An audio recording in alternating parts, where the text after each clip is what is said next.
એક વાર્તા કહું, સાંભળશો? ધ્યાનથી સાંભળજો.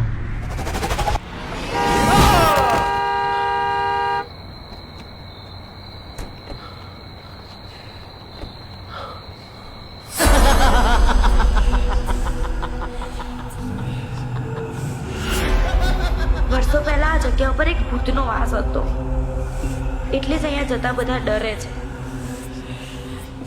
ગામમાં બનેલી ઘટનાના પડઘા જ્યારે શહેર સુધી પડ્યા, એના પછી મારી જિંદગી એકદમ આમ સૂન થઈ ગઈ હતી. આ ગામની અંદર ગુમ થવાની કોઈ ફરિયાદ નોંધાવતું જ નથી. જાનવી કહેતી હતી એ વાત સાચી તો નથી ને? ના ના, એવું કશું ના હોય.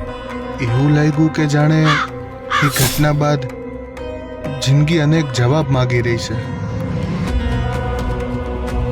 એ શું કહેવા માંગતી હતી કાંઈ ખબર નહોતી, પણ એવું લાગી રહ્યું હતું કે જિંદગીમાં કોઈક જૂની ઘટનાની નવી વાર્તા પગલાં પાડી રહી છે. એ કાગડો જ્યારે મારા સામે આવે છે ને, ત્યારે ખબર નહીં મને અજીબ અજીબ એવા સપના આવે છે યાર. મને એ ખબર નહોતી કે જે હું અનુભવી રહ્યો છું એ દેખવા લાયક નહોતું, કે જે હું જોઈ રહ્યો છું એ અનુભવવા લાયક નહોતું. પણ મને એ ખબર છે કે એ અનુભવ મને હું બનાવી ગયો.